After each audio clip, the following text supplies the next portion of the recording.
दोस्तों, इससे पहले कि मैं आप लोगों के सामने 1962 के वॉर पर बनी वेब सीरीज यानी कि 1962 the war in the hills का रिव्यू रखूं, कि उससे पहले मैं आप लोगों से क्षमा चाहूंगा, आप लोगों से माफी मांगूंगा, क्योंकि मैं कुछ गुस्ताखी करने जा रहा हूं।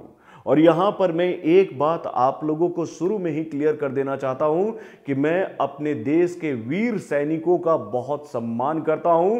मुझे अपनी सेना पर गर्व है। आज अगर हम सुरक्षित हैं तो हम अपने वीर सैनिकों के बदौलत ही सुरक्षित हैं। ये बात मैं क्लियर कर देना चाहता हूं, क्योंकि भैया इस वेब सीरीज को जिस तरीके से हम लोगों के सामने रखा गया है, उसको देखने के बाद वाकई में दिल बहुत ही आहत है।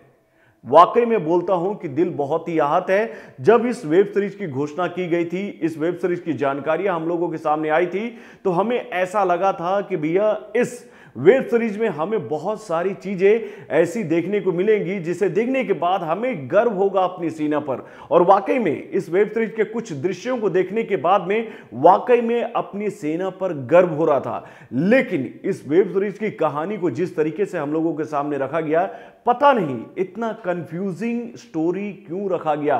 क्योंकि भैया इस वेब सीरीज को लेकर हम यही जान रहे थे कि भैया 1962 के वॉर में क्या हुआ था, वो हमें देखने को मिलेगा। किस तरीके से यह वॉर हुआ, किस तरीके से चाइना ने हमारे पीठ पर छुरा भौंका था, हिंदी चीनी भाई भाई बोलकर किस तरीके से उसने हम लोगों के साथ दगा किया था। लेकिन भाई इस वेब सीरीज को देखने के बाद अंत में तो ऐसा लगा कि भैया हिंदी चीनी भाई भाई है।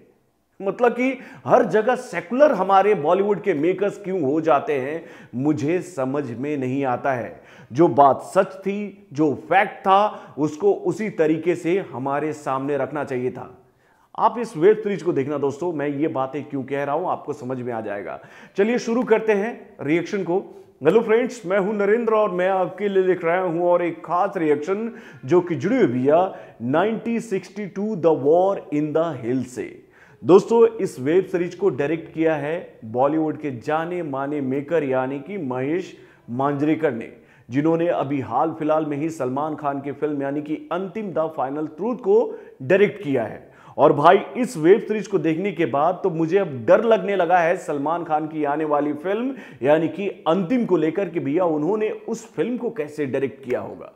तो दोस्तों, ये तो बात हो गई इस फिल्म के डायरेक्टर की यानी कि इस वेब सीरीज की डायरेक्टर की। अब हम लोग बात करते हैं इस वेब सीरीज में नजर आने वाले कलाकारों की। तो दोस्तों, इसमें मुख्य कलाकार के तौर पर नजर आ रहे हैं अभय देओल, उसके बाद आकाश थोरस, रोचेला राव, माही गिल और मियांग चैंग। दोस्तों, मियांग चैंग ये नाम मुझे बहुत ही इंटरेस्टिंग लग रहा है, क्योंकि भैया इनका इंट्रो, इनको जिस तरीके से फिल्म में दिखाने की कोशिश की गई, भाई वाकई में दिल जीत लिया महेश मांजरेकर जी आपने।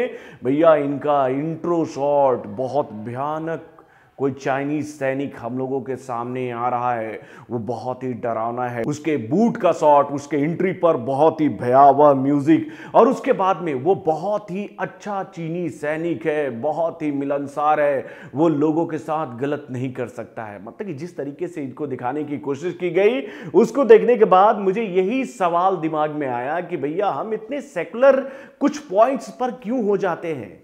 1962 में चाइना ने हमारे साथ कैसा व्यवहार किया था, किस तरीके से हमारे साथ दगा किया था, यह आज भी इंडिया नहीं भुला पाया है। और भाई इस फिल्म में जिस तरीके से सारी चीजों को रखा गया है हम लोगों के सामने, वो इतना बुरा है, इतना बुरा है कि मैं उसकी बुराई नहीं करना चाहता हूं दोस्तों, क्योंकि ये हमारे देश के वीर सैनिकों के ऊपर में बनी हुई वेब सीरीज थी, जिससे हमें काफी उम्मीदें थी। और इस वेब सीरीज को देखते हुए ऐसा लग रहा था कि भैया हमें इस वेब सीरीज में ऐसे कई सारे तथ्य देखने को मिलेंगे जिससे हम 1962 के उस वॉर के आसपास पहुंच पाएंगे, रूबरू हो पाएंगे उस सच से कि किस तरीके से चाइना ने हमारे साथ दगा किया था।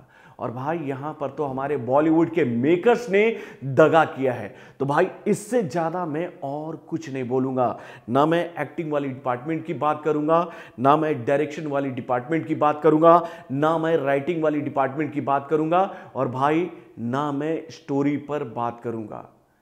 भाई इसमें किस डिपार्टमेंट में बात करूं यार। एक मैं आप लोगों को उदाहरण देना चाहता हूं आर्ट डायरेक्शन का। आर्ट डायरेक्शन का मैं एक उदाहरण आप लोगों को देना चाहता हूं कि गांव में रॉयल इनफील्ड, गांव में रॉयल इनफील्ड, और उसके बाद में ऐसे कई सारी गलतियां इस फिल्म में देखने को मिली, ऐसी कई सारी गलतियां। कहानी मेवाड़ की है, लेकिन क्या वो मेवाड़ दिखाया जा रहा था? आप अपनी कमेंट के माध्यम से हमें जरूर बताइएगा। और दोस्तों, अंत में मुझे नाज है अपनी सेना पर, अपने देश के वीर जवानों पर, जिसके बदौलत आज भी ये देश सुरक्षित है। और चाइना, उसकी क्या औकात है कि वो इंडिया की तरफ आंख उठाकर देख ले, जब तक हमारे देश का एक एक वीर सैनिक जिंदा है। जिस तरीके से अभी चाइना को हाल फिलहाल में जवाब मिला है ना इंडिया से, वो कभी भी सर उठाकर नहीं देख सकता है। सिंपल सी बात यहां बोलता हूं भैया, चाइना को हमारी गवर्नमेंट ने भी जवाब दिया है। कितने सारे एप्स गए, कितने सारे बिजनेस गए, आज वो माथा फोड़ फोड़ के रो रहे हैं कि भैया इंडिया का मार्केट उन्हें मिल जाए। भैया ऐसी फिल्में ना बनाओ बॉलीवुड वालों, भैया आप लोग बहुत गलती कर रहे हो। उस वक्त हिंदी चीनी भाई भाई का दंश हम लोगों ने झेला है, इस फिल्म में झेल नहीं सकते, इस वेब सीरीज में झेल नहीं सकते हैं। समझ गए? चलिए फिर मिलते हैं नए न्यूज़ के साथ में। तो हमारे और नए अपडेट्स को जानने के लिए हमारे बेल आइकन को जरूर दबाइएगा।